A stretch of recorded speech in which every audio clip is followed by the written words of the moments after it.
रोशनी का त्योहार आ रहा है। दीपावली की तैयारियां हो गई हैं, परदेश से लोग पर्व में घर लौट रहे हैं, लेकिन इन सब के बीच एक बवाल भी मचा हुआ है भारत के राज्य केरल में, क्योंकि यहाँ दीपावली मनाने की परंपरा नहीं है।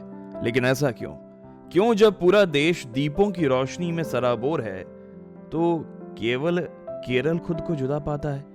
बताते हैं। तो उत्तर भारत में क्या है कि दीपावली राम के रावण पर विजय प्राप्त करने और उसके बाद अयोध्या लौटने के प्रतीक के रूप में मनाई जाती है।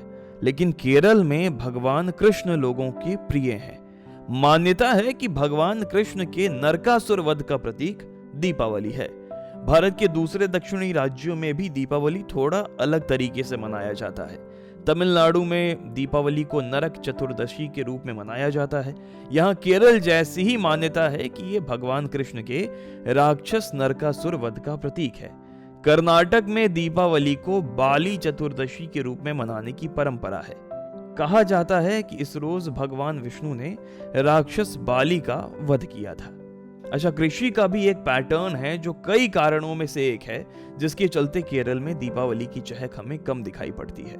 उत्तर भारत में दीपावली फसलों की कटाई के बाद मनाई जाती है। वहीं ट्रॉपिकल क्लाइमेट और मॉनसून की वापसी का केरल के कृषि सीजन पर असर पड़ता है।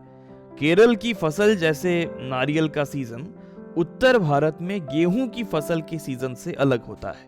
उत्तर भारत में जहां दीपावली मॉनसून के खत्म होने और सर्दी की शुरुआत में मनाई जाती है, वहीं केरल में यह समय नॉर्थ ईस्ट मॉनसून के शुरुआत का होता है। ओणम मनाने के बाद यहां अगस्त सितंबर में किसान नई फसलों के पौधे रोपते हैं और इसलिए भी दीपावली की धूम यहां कम दिखाई पड़ती है।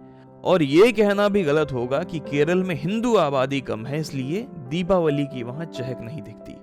बकौल 2011 गणना कुल जनसंख्या केरल की जितनी है उनमें 54% हिंदू हैं, 26% मुसलमान और 18% ईसाई है।